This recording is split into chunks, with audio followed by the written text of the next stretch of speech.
3 Oktober tahun 2023 dengan Ibu narasumber Ibu Julita Alias Pamungkas dan Ibu Christina Paulina Natagaru. Baiklah Bapak Ibu, susunan acara pada kesempatan kali ini adalah yang pertama, kata sambutan dari protokol, kedua menyanyikan lagu Indonesia Raya, ketiga arahan dan bimbingan dari Bapak Kepala Sekolah, keempat doa, kelima penyampaian praktik baik budaya positif oleh Ibu Julita Alias Pamungkas SPT, dan keenam acara praktik baik budaya positif yang disampaikan oleh Ibu Christina Paulina Natagaru SPT. Untuk mempersingkat waktu, langsung saja kita masuk kepada acara yang pertama atas sambutan dari protokol. Saya sudah selesai. Kemudian kita masuk kepada menyanyikan lagu Indonesia Raya. Kepada Ibu Mawati Tenggola, kami persilakan Bapak Ibu hadirin akan persilakan untuk berdiri.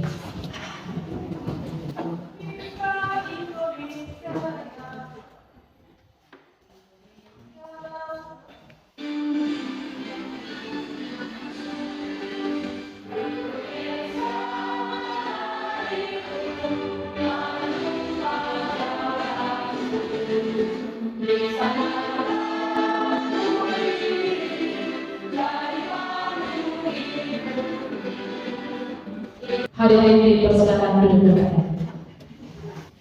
Arahan dan bimbingan dari Bapak Kepala Sekolah Dr. Sumarno MSI kepada Bapak Ibu semua. Assalamualaikum warahmatullahi wabarakatuh. Salam sejahtera dan bahagia bagi kita semuanya. Selamat pagi. Pada kesempatan pagi hari ini, para Bapak Ibu yang tergabung dalam program Guru Penggerak, untuk pagi ini Ibu Julita Pamungkas dan Ibu Christina Paulina Natagaru akan menyampaikan pengibasan praktek baik budaya positif. Para Bapak Ibu guru yang akan terpilih, program Guru Penggerak ini adalah program yang sangat bagus, di mana dalam program Guru Penggerak dipelajari banyak hal-hal yang sangat positif yang bisa diterapkan selama pembelajaran, juga bagaimana memimpin, memanajemen pembelajaran yang ada di sekolah. Budaya-budaya positif yang ada di sekolah yang merupakan aset, sehingga budaya-budaya positif ini lebih banyak dan lebih besar lagi dampaknya bagi rekan-rekan yang lain juga. Kami bersyukur dan mengucapkan terima kasih kepada Pak Guru, Pak pengajar praktek dan Ibu CGV yang telah aktif selama ini menjadi penggerak pembelajaran kesehatan masa depan. Setelah ini kita bisa berdiskusi, ya, agar bagaimana memberikan efek dampak yang positif kepada siswa kita. Sekian, terima kasih. Assalamualaikum warahmatullahi wabarakatuh. Terima kasih kepada Bapak Kepala Sekolah yang sudah menyampaikan bimbingannya. Berikutnya kita masuk kepada acara doa. Pada Bapak Hasan dari Mante yang dipersilakan.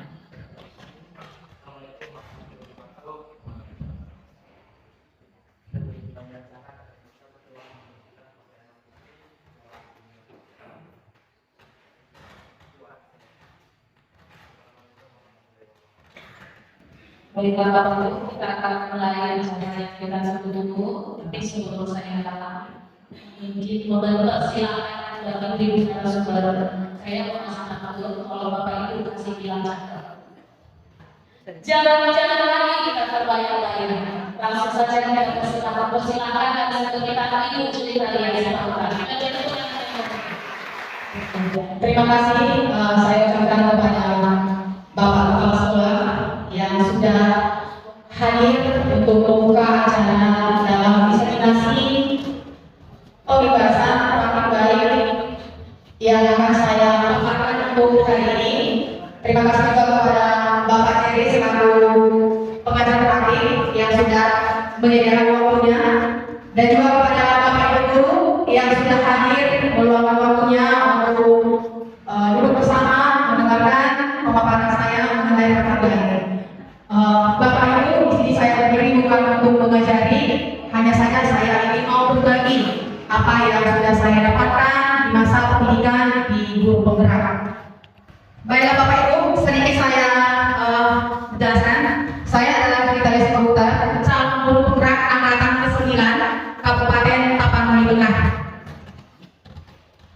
Oke Bapak Ibu, tadi kalau misalnya hubungannya dengan pantun, saya juga ada pantun dan saya persiapkan ini. Karena tebing tinggi di atas gunung Merapi, hati-hati bila sedang mendaki. Hidup ini tidak bisa diulangi. Mari kita mulai saja acara ini. Satu lagi ya. Singgah sebentar di rumah Pak Basir, meminta tobat dan pembayaran.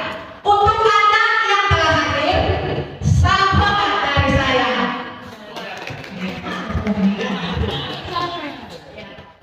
Baiklah Bapak Ibu, di sini saya akan mulai untuk memaparkan mengenai apa yang sudah saya pelajari, terimbas dari tujuan pendidikan dari Bapak Hajar Dewantara yang menyatakan bahwasanya kita sebagai guru itu adalah menuntun dan bukan menuntut.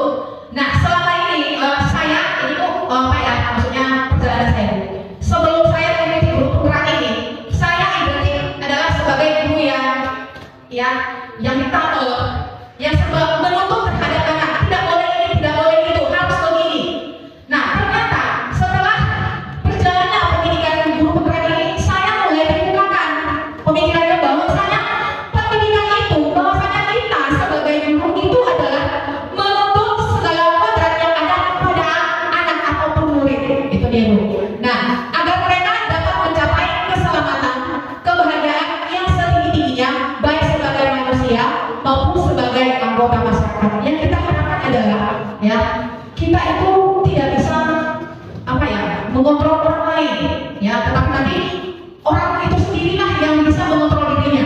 Nah, jadi tugas kita di sini adalah hanya sebagai penuntun Bapak Ibu. Jadi itulah hal baru yang saya dapatkan setelah mengikuti pendidikan guru penggerak ini. Saya tersadar bahwa selama ini ternyata saya sudah salah. Yang seharusnya saya itu guru itu bersifat sebagai penuntun terhadap murid-murid seperti itu Bapak Ibu. Nah, jadi oleh sebab itu apa yang harus kita lakukan? Itu dia. Nah, ini dia. Pendidik hanya dapat menuntun tubuh atau hidupnya kekuatan kodrat yang ada pada anak. Itu dia, yang ada pada anak. Ya, nah kita itu nggak bisa main style. Ya, kita nggak bisa main style anak-anak Bapak Ibu. Ya, kita nggak bisa main style. Jadi apa yang harus kita lakukan? Kita itu hanya sebatas menuntut anak mereka. Itu dia. Kita hanya sebatas menuntut.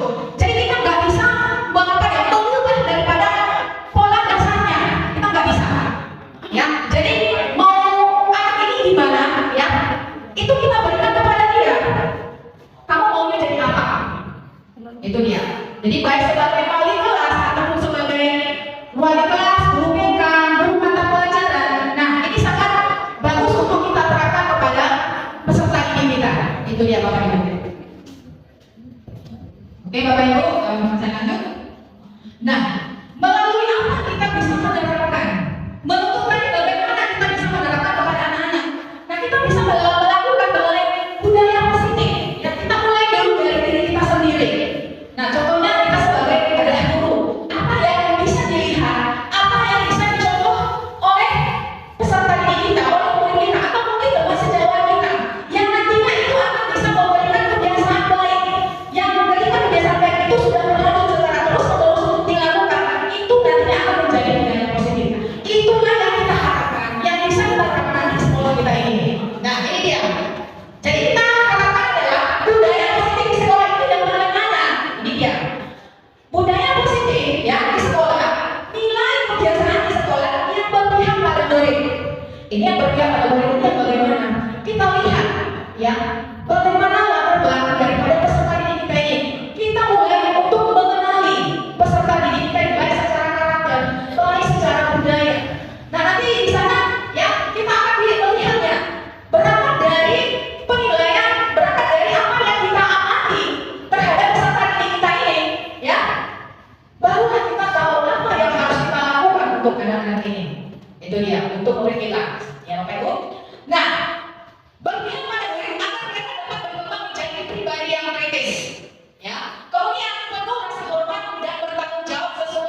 bukan hal biasa lagi kita mendengar mengenai profil Pancasila. Di sana terdapat aspek daripada profil Pancasila.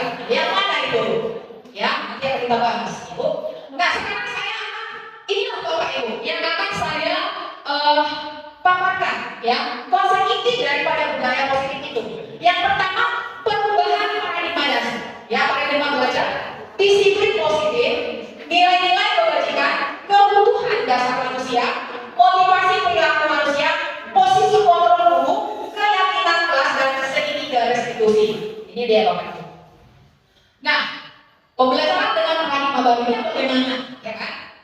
Nah, pembelajaran dengan paradigma baru ini merupakan, ya, pembelajaran yang dirancang berdasarkan prinsip pembelajaran berdiferensiasi. Kita melihat dari masing-masing anak didik kita, ya, itu dia. Jadi kita tidak bisa memandang bahwa anak didik kita itu sama semua kemampuannya. Itu dia. Bahwasanya kalau peserta didik itu, ya, mereka itu sudah memiliki keunikan masing-masing, kelebihan mereka masing-masing. Nah, kita harus bisa melihat itu agar kita tahu apa yang harus kita lakukan, model pembelajarannya seperti apa yang harus kita lakukan, pendekatan apa yang harus kita lakukan untuk bisa menyemangati mereka. Itu dia. Nah, apa yang sehingga para peserta didik belajar sesuai kebutuhannya itu tadi. Berdasarkan apa? Perbedaan-perbedaan yang terdapat pada murid tadi. Itu dia. Nah, apa yang perlu disadar? Supaya apa? Supaya profil Pancasila, ya, itu bisa terwujud. 6 aspek daripada profil Pancasila itu bisa terwujud, ya. Nah, ini dia ya, Bapak Ibu, miskonsepsi tentang teori kontrol ini yang terkadang kita jadi salah kaprah, ya kan? Yang selama ini, ya, yang saya pahami sebelum saya mengikuti guru penggerak, saya seperti ini, ya. Ilusi guru bahwa murid saya memiliki kuasa. Itu, saya memiliki kuasa terhadap murid saya. Saya bisa mengontrol mereka sesuka hati saya. Ternyata hal itu tidak baik. Itu dia. Ternyata hal itu tidak baik. Nah, kemudian lagi, ilusi bahwa semua kekuatan pasti efektif dan bermanfaat. Ya, ini dia. Kemudian yang berikutnya, ilusi bahwa penting kekuatan bersama mampu mengolah karakter. Iya, biasanya kita ketika anak-anak salah, kita langsung berbuat berharap apa tidak lakukan salah yang dibuatnya. Kita langsung tunjuk, kamu seperti ini, kamu seperti ini. Yang nantinya ketika kita mengkritiknya, ya itu akan membuatkan apa ya, batas kita dengan murid. Sehingga kita nanti kalau itu terjadi, kita nggak bisa mengenal murid kita. Dan murid kita juga mau bukan terhadap kita. Itu dia. Ini terkadang kenapa ya murid-murid kita itu ya apa ya susah untuk kita kendalikan. Kenapa? Karena kita nggak mengenal mereka satu persatu. Itu dia. Kemudian itu bahwa orang dewasa berhak mengasah dia seperti kita terhadap anak kita, ya kan? Coba mama dengan anaknya. A, B, C, D, E. Kita juga berlaku demikian di sekolah ini terhadap murid kita.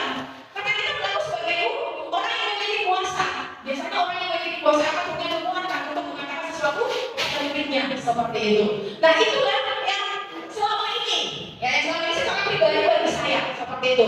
Tetapi setelah mengikuti ternyata di pendidikan maupun penggerak paradigma saya mengenai pembelajaran saya, ya ternyata perlu harus saya perbaharui seperti itu. Nah, ini dia Bapak Ibu, mengubah paradigma stimulus respon ke pendekatan teori kontrol. Ini dia, ya arahnya tadi. Nah, stimulus responnya bagaimana? Realitas kebutuhan kita sama. Kita menganggap bahwa misalnya, ya ibu kita, Miss Putih, ya mau menyamakan sebenarnya. Kalau kita membuat realitas kebutuhan kita itu berbeda. Itu dia. Cara pandang itu wilayah, ya tiap individu itu berbeda. Ya Bapak Ibu, itu dia. Jadi kita nggak boleh menyamaratakan. Kalau kita masukkan kepada apa yang peserta didik kita nggak boleh menyamaratakan kemampuan daripada peserta didik. Itu apa yang kita perlu untuk mengenali, ya mengenali daripada karakter kemampuan daripada masing-masing peserta didik kita. Nah, nanti berawal dari situlah, ya kita bisa membuatkan model, ya pembelajaran yang seperti apa yang dibutuhkan oleh anak itu, seperti itu. Kemudian semua orang melihat hal yang sama. Nah, itu yang kalau disebut respon. Nah, kalau kita kontrolnya bagaimana? Setiap orang memiliki gambaran yang berbeda. Itu dia. Setiap orang memiliki gambaran yang berbeda. Kemudian kita mencoba mengubah orang agar berpandangan sama dengan kita tadi. Ya, ketika kita tadi memiliki kuasa, kita menyamaratakan mereka. Ya, tanpa melihat apa yang jadi kebutuhan tiap-tiap peserta murid tadi. Itu dia. Kemudian kalau dia tidak melakukan apa? Kita berusaha memahami pandangan orang lain tentang dunia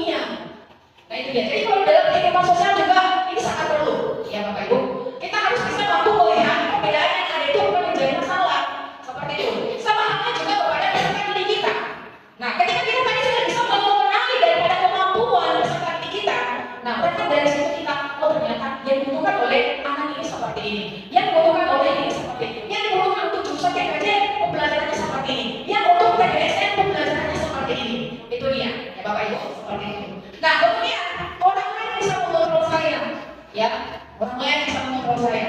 Itu dia kalau di stimulus respon. Nah, kalau di teori kontrolnya, ya hanya Anda sendiri yang bisa mengontrol diri Anda.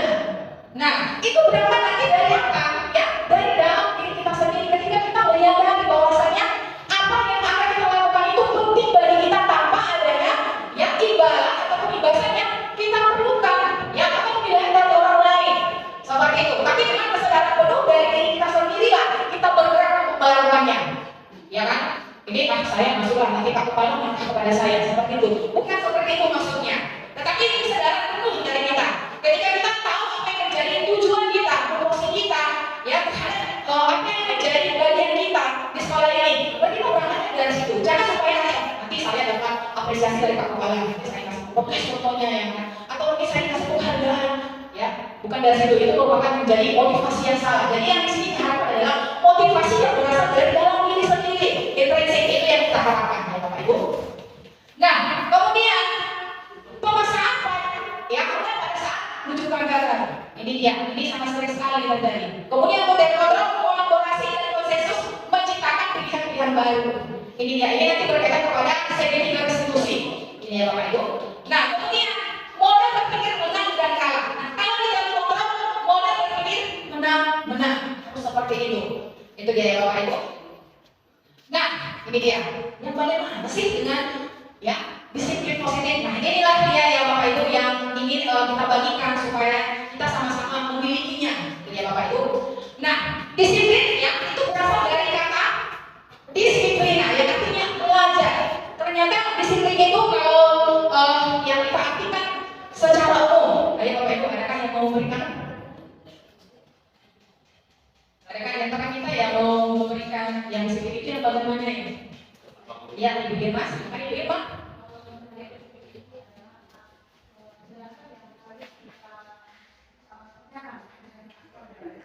Iya, berkaitan dengan aturannya kan? Ya. Nah, sementara ya Bapak Ibu, ada lagi? Ada lagi? Tidak ada? Oke. Nah, disiplin itu mengacu kepada dimulai dari diri, menyiplinkan diri sendiri dulu. Nah, kalau dari kita sendiri sudah beres, baru kita bergerak ke ya agak luas dari situ. Contohnya kalau kita di dalam ruang lingkup sekolah kita ini, ya kita disiplin waktu contohnya, ya kan kita mulai dari situ. Ya, bergerak lagi, ya kita melakukan tupoksi kita sesuai dengan waktunya, bergerak lagi secara luas, ya begitu selanjutnya. Nah, yang bagaimana ini disiplin? Disiplin ini adalah tanggung jawab terhadap apa yang dilakukan berdasarkan nilai-nilai yang diyakini. Nah, ini nanti akan kita bahas di keyakinan kelas. Itu dia. Jadi nggak ada nanti nilai-nilai kebajikan yang kita yakini, kemudian kita lakukan. Kenapa bisa kita lakukan? Timbul dari kesadaran diri kita sendiri tanpa adanya motivasi dari yang lain. Itu dia. Ya, berasal daripada ya motivasi intrinsik. Kita menyadari bahwasanya memang ini adalah menjadi tugas dan tanggung jawab kita. Terlepas dari apa penilaian yang akan kita dapatkan dari orang lain. Seperti itu, Bapak Ibu. Nah, kemudian disiplin positif merupakan salah satu cara penerapan disiplin yang bertujuan untuk menumbuhkan kesadaran serta memberdayakan peserta didik tanpa imbalan dan penghargaan tadi. Motivasi lain, itu dia maksudnya. Ya. Nah, ketika Ibu Irma ini kan Ibu Irma dia tempat tinggalnya di sekolah. Nah, yang menjadi motivasi intrisinya adalah sadar dengan apa yang menjadi tugas dan tanggung jawab Ibu Irma. Sejauh apapun sih tapi dia mengusahakan supaya tepat waktu datang ke sekolah. Seperti itu. Tanpa supaya nanti ya, nanti Pak Kepala kan sering kali standby yang untuk 3S di depan terbang ya kan. Supaya saya sering tidak Bapak Ibu, supaya saya nilai Bapak Ibu nanti yang terbaik seperti itu. Bukan seperti itu motivasinya Bapak Ibu. Itu dia maksudnya. Bukan seperti itu, ya. Nah, kemudian apa yang untuk kita bagaimana semangat pendidik, ya, menciptakan peserta didik yang memiliki disiplin diri sehingga mereka berlaku mengacu kepada nilai-nilai kebajikan yang universal. Itu dia, ya, dan memiliki motivasi intrinsik. Itu dia, ya. Kemudian di dalam berlaku ke arah yang lebih baik. Nah, ini nanti akan banyak kita kupas di apa ya materi selanjutnya, ya Bapak Ibu. Itu dia. Nah, ini dia nilai-nilai kebajikan. Nilai-nilai kebajikan ini, ya, ini muncul lahir, ya, disepakati secara bersama, ya,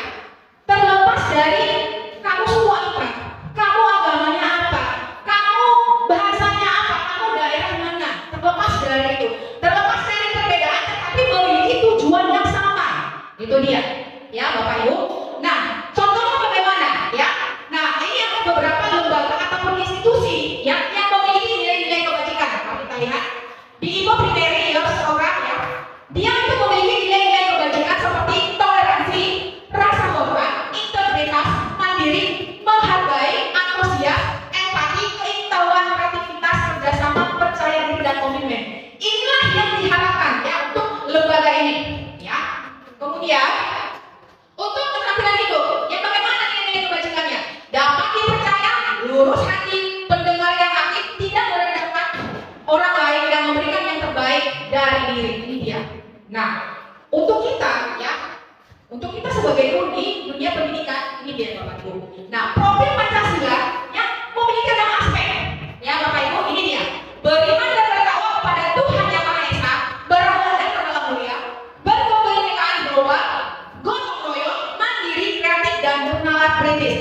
Ternyata dari lembaga itu tadi yang memiliki keselarasan, ya, kesamaan. Ternyata nilai-nilai kebajikan itu yang ada di setiap institusi. Itu dia, ada di setiap lembaga. Demikian juga dengan kita yang berada di sekolah ini, seperti itu. Nah, Bapak Ibu, kita akan ke kebutuhan dasar, ya kan? Nah, di sini ada gambar yang menjelaskan daripada 5 kebutuhan dasar manusia. Yang pertama, ya Bapak Ibu, ini dia. Kebutuhan untuk bertahan hidup, survival, ya kan? Nah, ini yang bagaimana? Nah, terkadang kenapa bisa ya anak didik kita itu memiliki tingkah laku yang agak agresif? Itu dia. Ternyata ada di sela-sela kehidupan dia dari dirinya dia itu sendiri yang nggak terpenuhi. Itu dia. Satu apa? Ini dia kebutuhan untuk bertahan hidup. Kita harus lihat loh, latar belakang anak itu seperti apa. Itu makanya kita penting untuk melakukan. Jangan nanti ketika ada anak bermasalah kita langsung fokus untuk kamu seperti ini, kamu saya skor, kamu saya pecat. Itu dia. Apa yang kita harus lakukan? Ya kita lihat dulu, kita cari dulu melalui apa visi. Ya saya untuk ya berkolaborasi dengan Pak Azhar ini yang ya saya Pak Azhar ini memiliki kolaborasi yang sangat bagus. Tanpa saya tuh ya Pak Azhar kita izin Bu, saya mau ke komisi ke sini, izin ya Bu. Iya. Nah dari situ kita mau melihat ternyata kondisi ekonomi, kondisi sosial itu ya jauh seperti itu. Itu makanya anak-anak ketika masuk ke sekolah dia memperlihatkan tingkah laku yang wow luar biasa. Ternyata di luar dari keluarganya, orang tuanya ya ingin mendapatkan itu di sekolah ini. Terkadang dia memperlihatkan tindakan-tindakan yang agresif tadi. Nah, disitulah kita yang kurang jeli melihat, ya, kurang jeli melihat tindakan seperti itu. Perlu penanganan yang harus bagaimana terhadap si anak didik ini. Jadi itulah Bapak Ibu yang perlu harus kita tahu, ya, kebutuhan apa yang harus kita berikan untuk anak ketika dia tidak memilikinya, tidak mendapatkan dari keluarganya, ya. Nah, kita sebagai orang tua di sekolah ini, kita lah untuk yang memenuhinya seperti itu, ya. Contohnya apa? Kita berikan penguatan kepada dia, ya kan? Nah, ketika kita tadi melakukan home visit, pastinya kita bisa melihat kondisi anak ini seperti ini, ya kan? Oh ternyata orang tuanya seperti ini, dia ternyata tidak mendapatkan kasih sayang, dia tidak mendapatkan kebersamaan dengan orang tuanya. Itu yang kita lakukan di sekolah, itu dia. Itu yang kita lakukan di sekolah ini, ya Bapak Ibu. Jadi mulai dari sini kita mulai bergerak sedikit demi sedikit untuk bisa mengenali anak didik kita itu, ya. Ternyata ini bagaimana? Jangan kita melihat ya. Sekarang saya sudah mulai berubah total cara pandang saya menyikapi dari permasalahan secara anak didik. Kalau dulu memang saya itu selalu sedikit lapor sama Pak Jadi ini anak ini begini, saya nggak suka. Saya sudah lakukan komisi begini, sudah saya panggil pecatnya Pak. Itu dulu saya, itu dulu.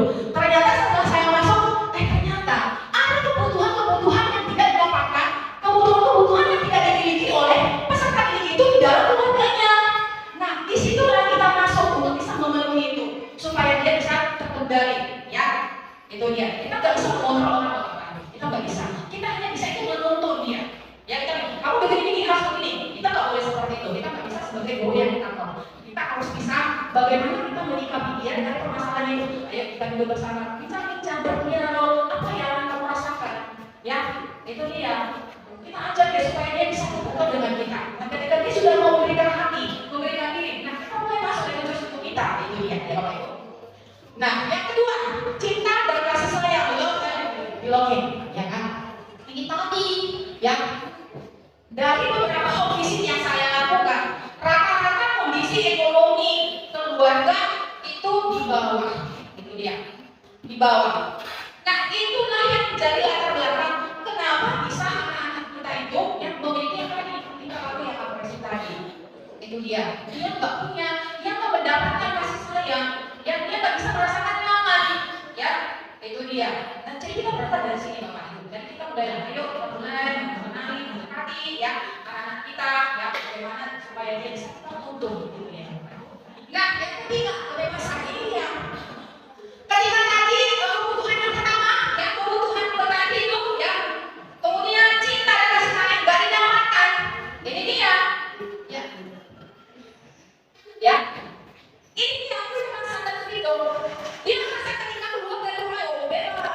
seperti itu, ya.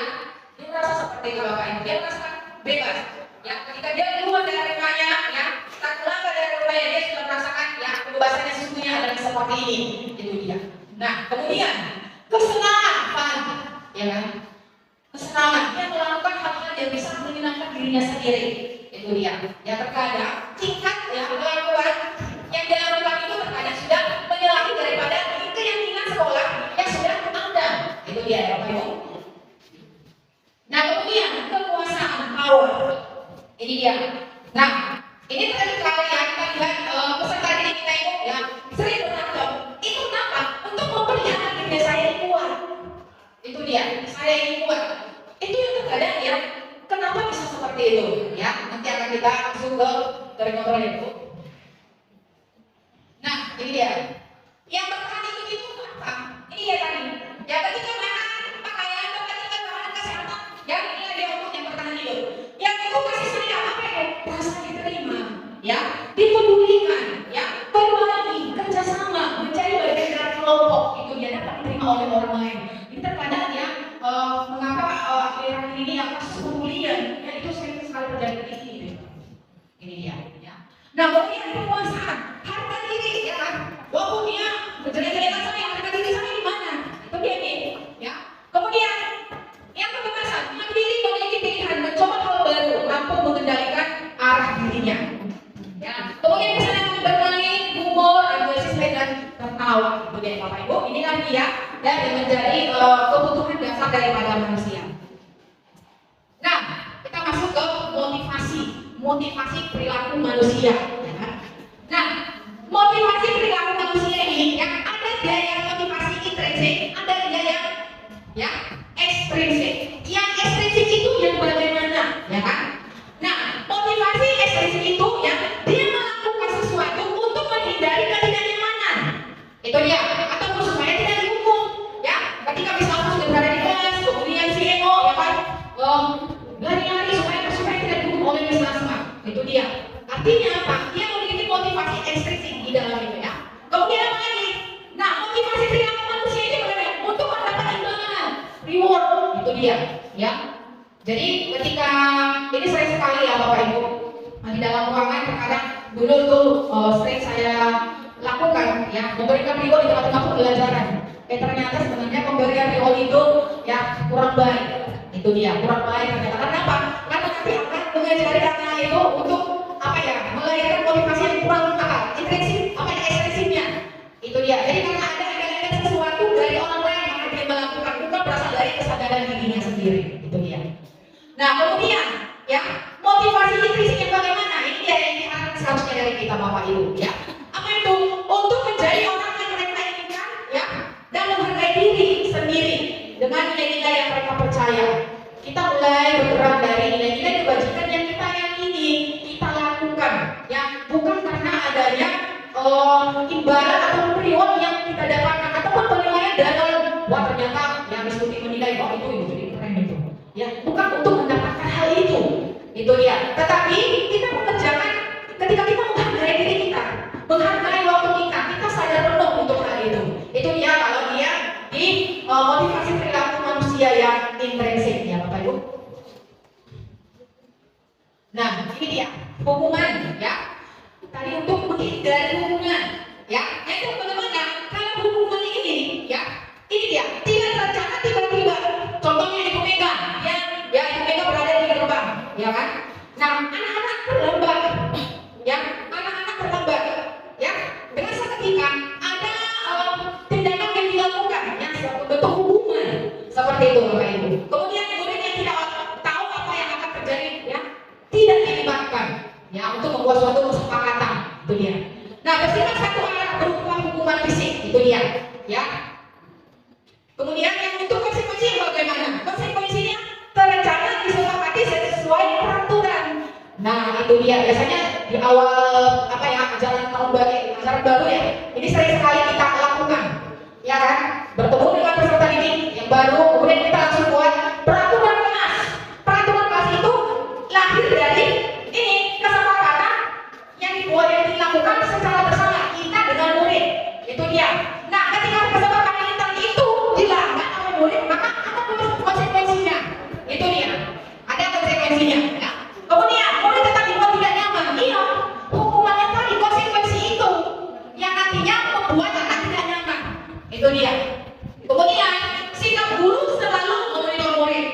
Ini dia.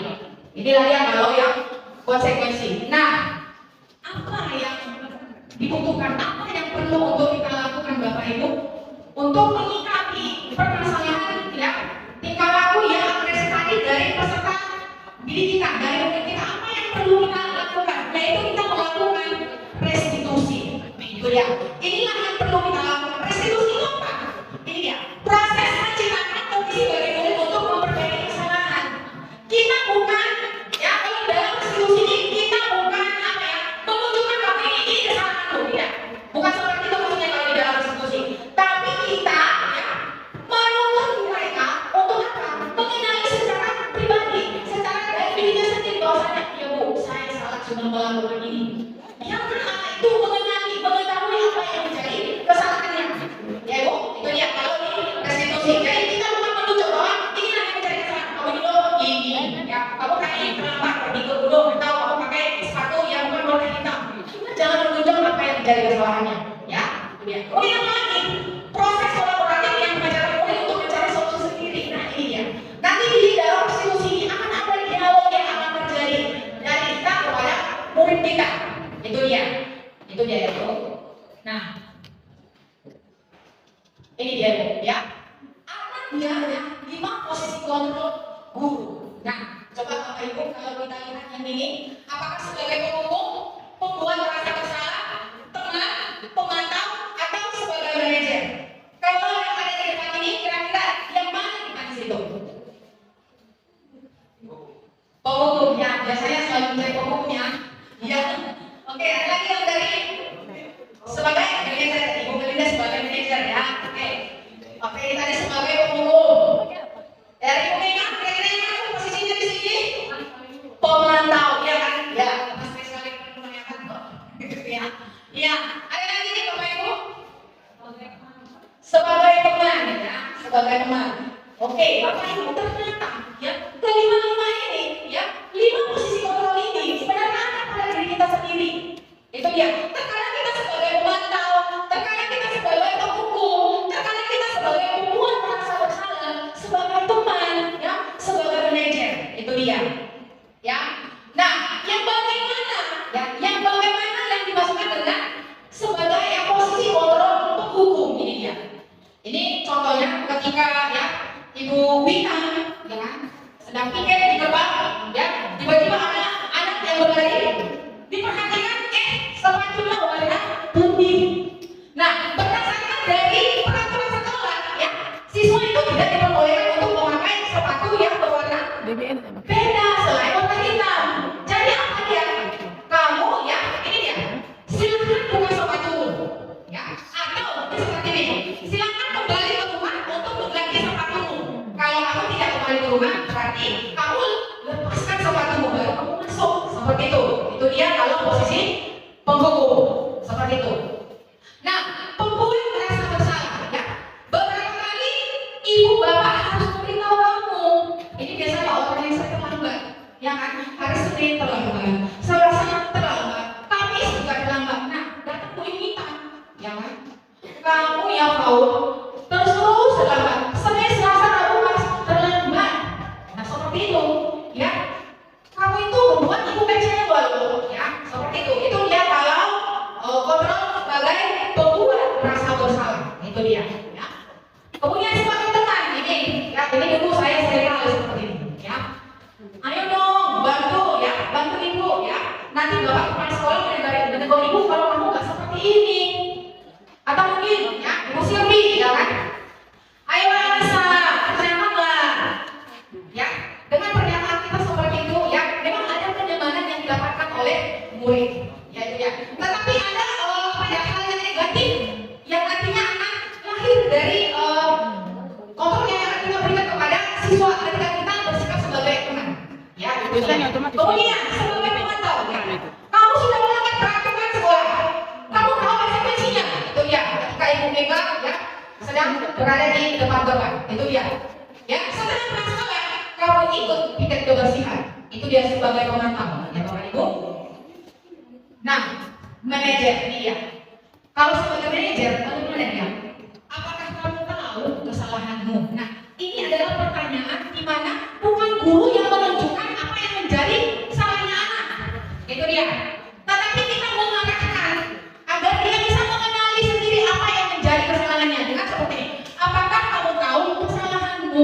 dia. Biarkan dia yang menjawab, biarkan dia yang menanggung. Itu dia.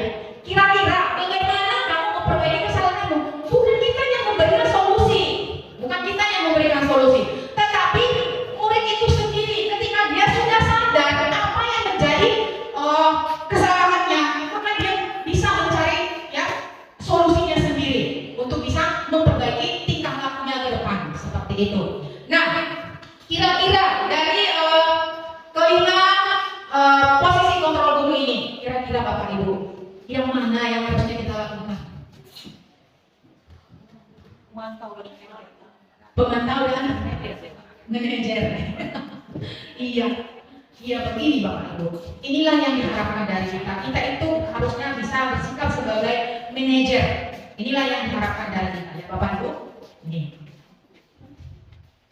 Nah, coba ini Bapak Ibu. Posisi kontrol apakah aku? Ya, ini dia. Ayo Bapak Ibu kita jawab secara bersama-sama ya. Ini dia. Ini dia.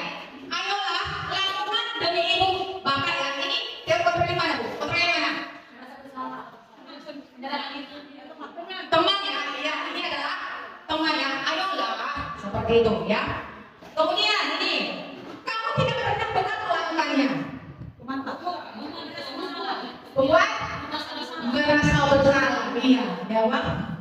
Iya. Kemudian saya kecewa sekali dengan kamu.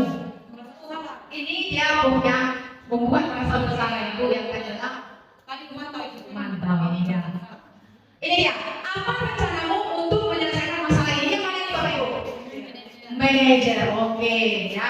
Nah ini kamu tidak pernah mendapat nilai jika tidak mengerjakan tugas. Penghukum. Apa? Penghukum ya. Ya ya. Kamu tidak pernah mendapat nilai jika tidak mengerjakan tugas. Ya. Penghukum ya. Oke. Nah, ini dia Bapak Ibu. Keyakinan kelas inilah yang perlu sebenarnya ya. Hal yang sangat perlu untuk kita terapkan di kelas ini khusus untuk wali-wali kelas. Ya Bapak Ibu guru. Ini dia untuk apa sih keyakinan kelas itu? Nah sekarang itu pertanyaan. Mengapa keyakinan kelas? Mengapa bukan peraturan kelas? Yuk, siapa yang bisa yang memberikan pendapat? Karena peraturan itu bisa diciptakan berdasarkan keyakinan kita sendiri. Kesepakatan bersama dengan kelas. Kesepakatan bersama ya, dari sekelas ya. Itu dia kalau ini apa nih keyakinan atau peraturan? Keyakinan. Keyakinan ya. Itu dia. Ada lagi Bapak Ibu? Ada lagi? Iya Pak Freddy? Kalau keyakinan berarti ada kesepakatan dalam kelas. Kalau peraturan itu sudah ditentukan lebih awal. Sudah ditentukan lebih awal ya. Oke ya. Mari kita lihat ya Bapak Ibu. Ini dia. Ya. Nah, untuk pembentukan keyakinan kelas ya. Biasanya kalau untuk peraturan dia itu bersifat memaksa. Kemudian hasil tindakannya itu nanti akan membuatkan jarak antara kita dengan murid. Itu dia. Karena dia bersifat hukuman. Nah, kalau dia keyakinan kelas ya. Keyakinan kelas itu nanti kalimatnya ya bersifat abstrak. Itu dia. Bersifat abstrak. Nah, yang kedua berupa pernyataan yang universal ya.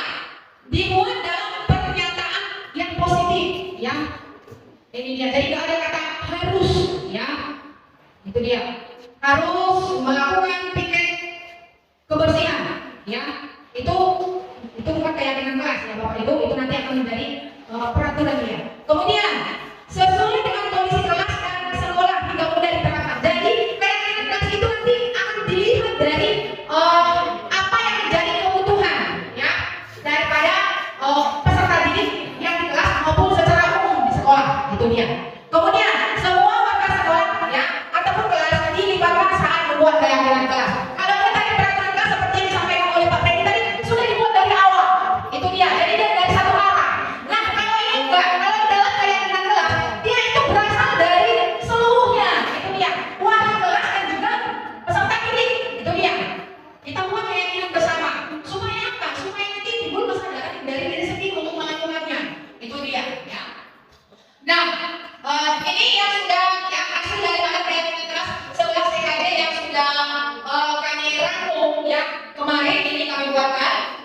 tambahan tidak ada.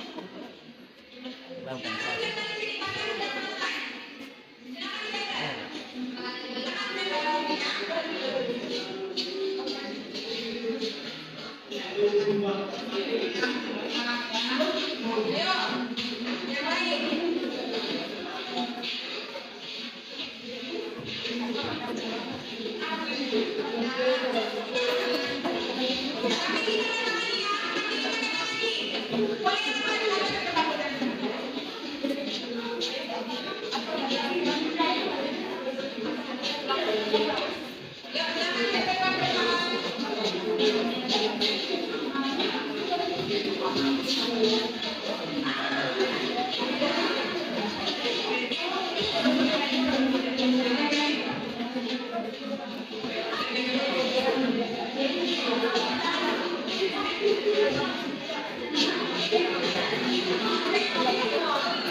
Membuat daripada layanan yang terjadinya interaksi yang komunikasi yang jelas secara bersama dari wali kelas sesuai dengan murid.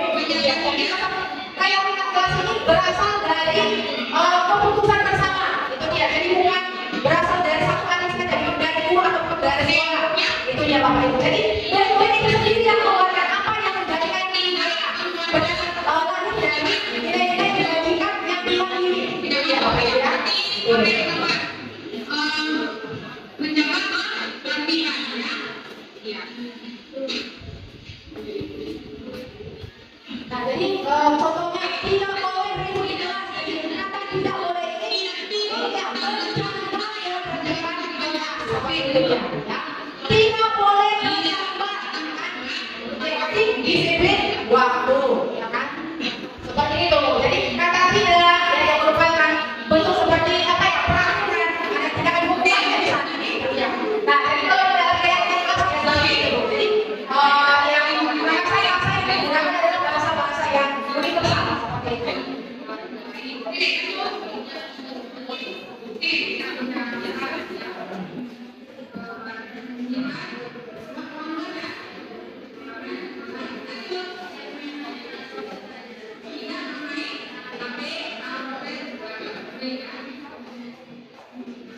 Nah, ini tidak boleh bermain HP, berarti menjaga ketertiban. Karena kalau ada sesuatu yang main HP yang nantinya teman-temannya akan terganggu, gitu. Akan terganggu juga konsentrasi daripada teman-temannya. Kalau ketika kita memang berbelajar yang menggunakan bikin handphone, ya. Contoh kalau saya memang sering sekali menggunakan ini pada saat pelajaran. Kenapa? Saya itu dengan murid itu sama-sama membuat pembelajaran dalam lingkungan dua. Atau ya, merupakan penugasan kepada murid menggunakan TikTok. Tapi harus ada videonya, handphone. Nah, tapi penggunaan handphone ini juga harus ada pengawasan ya dari kita. Jangan nanti ketika itu anak-anak dari dia masih bermain sendiri misalnya seperti itu ya Bapak Ibu.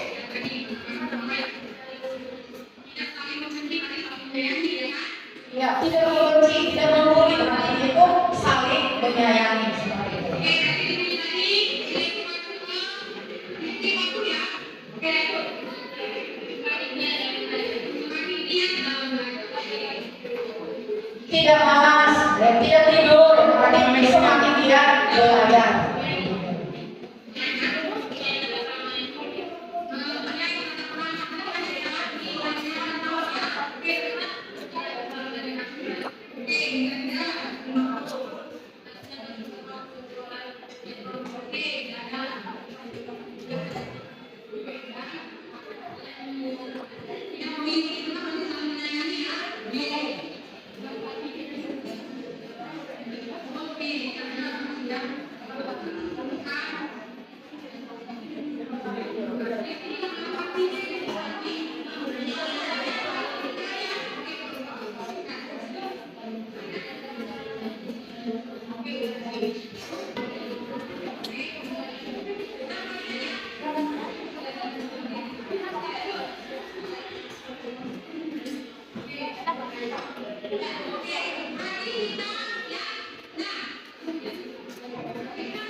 Kemudian itu dirangkum lagi ya, menggunakan kalimat-kalimat bahasa yang sangat universal ya Bapak Ibu.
Nah ini dia Bu, ya Bapak Ibu, ketika kesepakatan itu kita muncul dari individu ya, individu dari tiap-tiap peserta didik. Nah ini nanti yang akan menjadi keyakinan itu adalah hasil kesepakatan dari seluruh, itu dia, dari seluruh peserta didik dan juga wali kelas, itu dia, ya Bapak Ibu. Nah ini bagus sekali kita terapkan ya, Bu.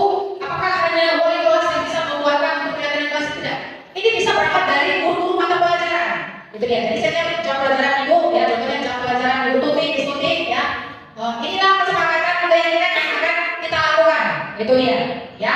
Kemudian dari guru mapel berangkat lagi yang ke wali kelas. Nanti dari keyakinan kelas akan semakin luas dan nanti akan diciptakan suatu keyakinan sekolah. Itu dia. Jadi peraturan sekolah berarti menjadi keyakinan sekolah seperti itu, Bapak Ibu. Ya. Nah inilah dia yang menjadi hasil kesimpulan dari kesepakatan yang dilakukan yang dibuatkan oleh peserta didik. Ini dia, saling menyayangi, menjaga ketertiban kelas, saling menghormati, saling menghargai, mengerjakan tugas tepat waktu, saling menjaga kebersihan ruang kelas, disiplin waktu, komitmen dan semakin giat belajar. Ini dia ya Bapak Ibu. Nah, saya bikin institusi ini dia Ibu ya. Penanganan yang harus kita lakukan untuk peserta didik yaitu, nah apa yang menjadi garis institusi? Sertifikat institusi adalah suatu proses dialog yang dijalankan guru agar dapat menghasilkan murid yang mandiri dan bertanggung jawab. Itu dia ya Bapak Ibu. Nah ini adalah sertifikat institusinya. Tahapannya ada ya. Yang pertama, menstabilkan identitas, menyanyikan validasi tindakan yang sama, kemudian menanyakan keyakinan, ya keyakinan kelas yang sudah dibuat tadi. Itu dia. Nah, menstabilkan identitasnya bagaimana? Ya kan? Ini dia.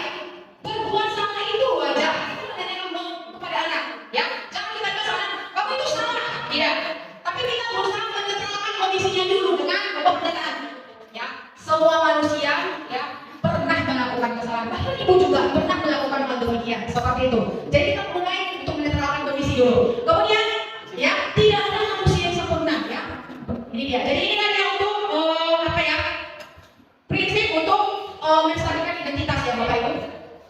Kemudian validasi tindakan yang salah. Ya.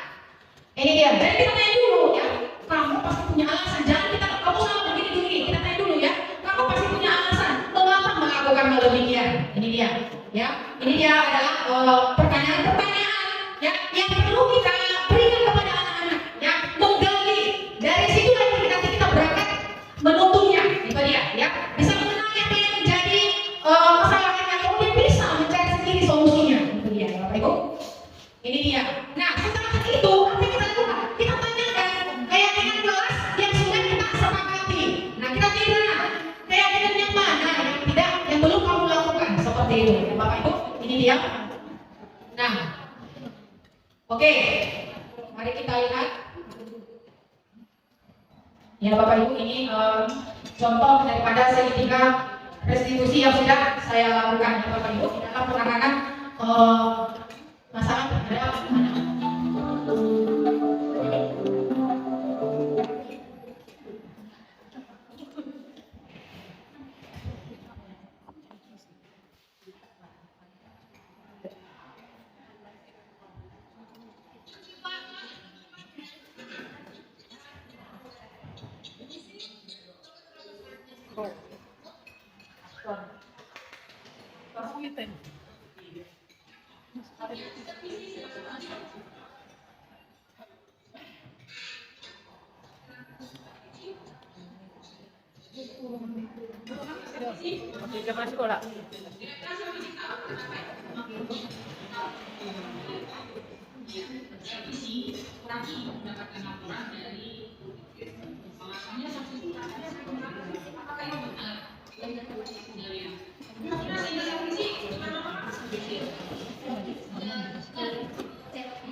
Jadi kira-kira apa yang akan saya lakukan untuk memperbaiki ini?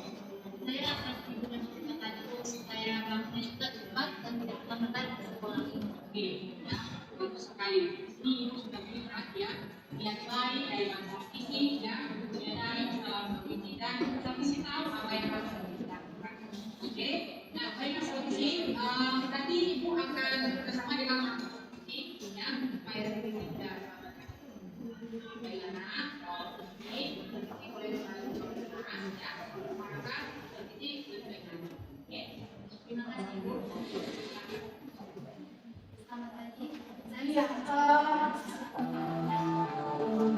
Bapak Ibu, ya, itu merupakan contoh ya penanganan dari permasalahan terhadap peserta didik. Kira-kira nanti bisa menjadi referensi untuk Bapak Ibu guru untuk melakukan rujukan. Bapak Ibu, ya, ini merupakan akhir dari presentasi saya. Saya ucapkan banyak terima kasih untuk kesediaan waktu yang sudah diberikan. Saya kembali kepada moderator. Kita berikan tepuk tangan sekali lagi untuk Bapak Ibu untuk yang sudah memaparkan tentang desiminasi budaya positif dengan para pihak ini. Terima kasih atas materi yang disampaikan oleh kedua materi kita pada hari ini, sungguh sangat bagus dan ini menciptakan wawasan baru bagi kami untuk mengikuti kegiatan ini. Sebagai pertanyaan kami, tadi sudah dijelaskan oleh Ibu Juli mengenai kebutuhan dasar oleh manusia.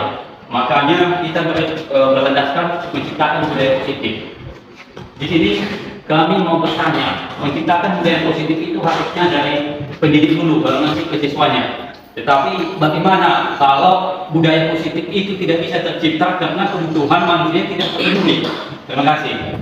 Ya, kita buka, kalau kita saya langsung dijawab ya Bapak Ibu. Oke, apa yang dilakukan jika ada kebutuhan yang tidak terpenuhi? Bagaimana melakukan budaya positif? Begitu ya Pak? Oke, saya berikan kesempatan kepada ini langsung Ibu Juli ya Pak? Oke, silakan Ibu Juli. Iya, terima kasih kepada Pak Julius ya. Iya, bagaimana jika kebutuhan dari murid itu tidak terpenuhi? Bagaimana kita mau menciptakan budaya positifnya ya kan? Sementara kebutuhannya tidak terpenuhi. Nah, kembali lagi kepada yang pertama harus kita lakukan adalah kita harus mengenali dulu murid kita ini. Itu ya. Karena apa? Di awal tadi saya sudah menjelaskan bahwasanya kalau kita tidak mengenali murid, ya mustahil kita dapat menemukan solusi. Itu dia. Nah, jadi mungkin dengan berbagai permasalahan yang dilakukan mungkin ya, itu sekali dua kali mungkin ya kan, karena mungkin ini adalah kalau murid yang memiliki apa yang agresif sekali mungkin seperti itu. Nah, yang pertama ketika kita sudah melakukan kondisi, tentunya kita sudah melihat situasi dan kondisi yang secara sosial ya bagaimana dengan anak ini, secara ekonomi bagaimana dengan anak ini. Tentunya ketika kita sudah melihat situasi demikian, kita kan bisa melihat kebutuhannya mana yang belum terpenuhi oleh peserta didik kita ini. Nah, mungkin ketika memang kondisi ekonomi yang sedang mereka rasakan, kesibukan orang tua untuk mencari makan di luar, sehingga tidak terjadi komunikasi yang hangat terhadap anak. Itu sangat sering sekali terjadi. Nah, sehingga ketika anak pulang, orang tua nggak di rumah, atau mungkin pagi-pagi ibu sudah berangkat, ayah dan ibu sudah berangkat bekerja, anak berangkat ke sekolah, nggak ada memperhatikan. Kemudian tidak ada komunikasi, yang komunikasi dengan anak ketika duduk bersama, mungkin ya, tadi belajar apa dulu di sekolah, tadi ada masalah, ya kan? Atau mungkin memperhatikan ibunya perhatikan bahwasanya sepatunya itu sudah di dalam yang lagi dipakai. Nah, di sana banyak sekali kebutuhan tadi, kebutuhan untuk dihargai, disayangi, ya kan? Nah, ketika itu tidak didapatkan anak dari orang tua, mari kita sebagai orang tua murid dari sekolah ini, kita yang melengkapinya. Bukan berarti kita harus beli sepatunya seperti itu. Bukan berarti kita harus kasih uang kepada dia. Tetapi lewat dengan hubungan yang akan kita dengan anak dengan peserta didik, itu nanti akan bisa mendekatkan mereka dengan kita. Lambat laun ketika dia mau membukakan diri, nah disitulah nantinya kita bisa memasukkan daripada nilai-nilai kebajikan yang memang yang diyakini yang sesuai dengan kesepakatan kelas, sesuai dengan kesepakatan sekolah. Itulah nanti yang akan kita masukkan ke peserta didik. Kira-kira seperti itu Pak Julius.